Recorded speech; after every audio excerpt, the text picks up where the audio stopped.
Sistema carcerário brasileiro. O sistema carcerário no Brasil é conhecido especialmente por suas deficiências, por exemplo, a insalubridade, periculosidade e superlotação das unidades prisionais, fatores que auxiliam na proliferação de epidemias e ao contágio de doenças, dentre elas o HIV, tuberculose, sarna e até mesmo doenças mentais. O sistema carcerário brasileiro tem sido apontado por especialistas como responsável pela criação de facções criminosas no Brasil, infelizmente, com destaque ao PCC, nascido no sistema prisional paulista. Em 2017 foi divulgado que o Brasil gasta cerca de 20 bilhões de reais por ano para manter os detentos nos sistemas prisionais. No primeiro semestre de 2020, por exemplo, apenas o sistema penitenciário paulista possuía cerca de 223 mil presos e 35 mil funcionários, que contava então com 176 penitenciárias e centros espalhados pelo estado.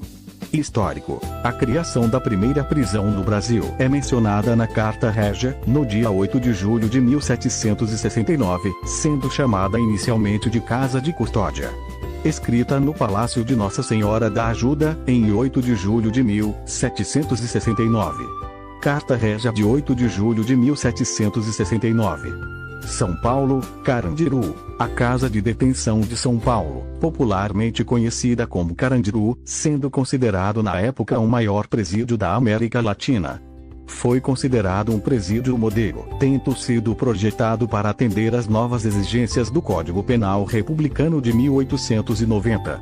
O projeto do presídio foi inspirado no Centre Penitenciário de Fresnes, na França, no modelo espinha de peixe que ainda existe em funcionamento até hoje em Paris.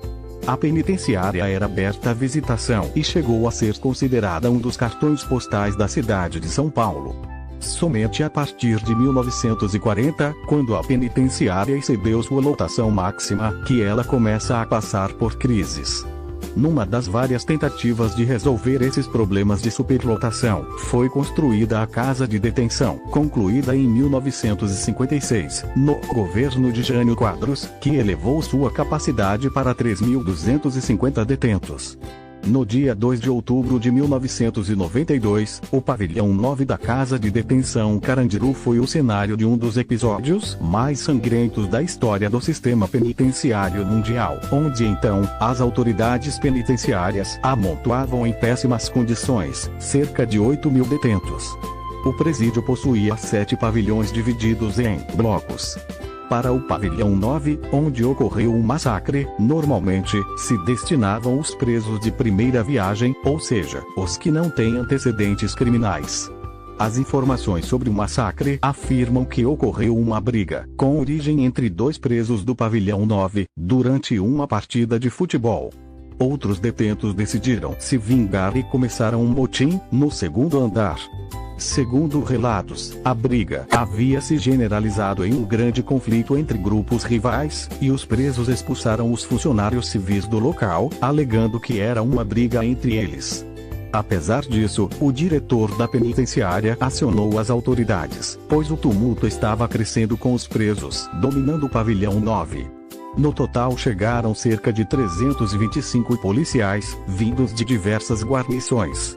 E assim, o intitulado massacre foi inevitável, pois as autoridades tinham o dever de ofício de resolver e acabar com a rebelião iniciada pelos próprios presos.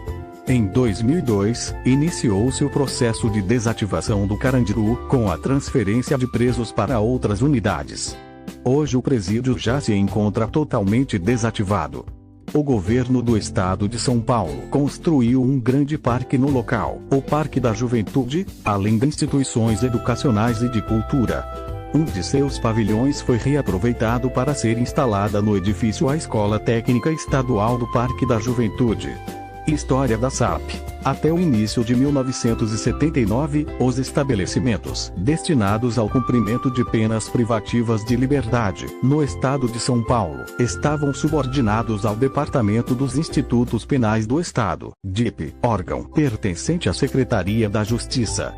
Com a edição do Decreto número 13.412, 13 de março de 1979, o DIP foi transformado em Coordenadoria dos Estabelecimentos Penitenciários do Estado, COESP, à época com 15 unidades prisionais.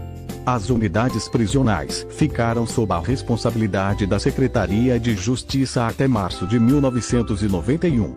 Em seguida, a responsabilidade foi para a Segurança Pública, e com ela ficou até 1992.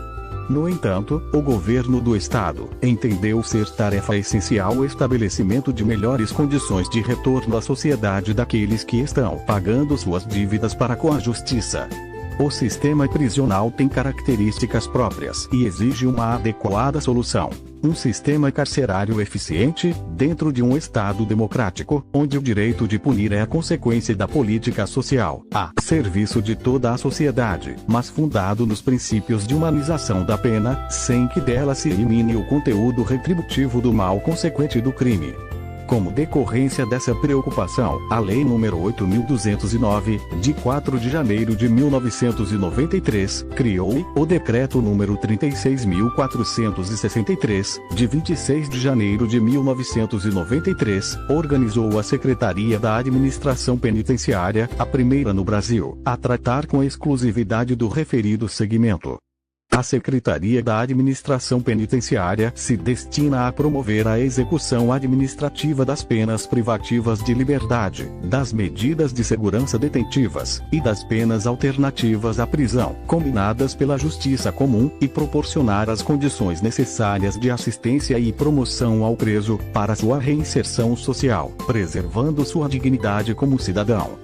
A Secretaria da Administração Penitenciária administra, em todo o estado de São Paulo, 182 unidades prisionais. Se inscrevam no canal. Deixem o like. Acione o sininho das notificações. Compartilhem este vídeo. Muito obrigado.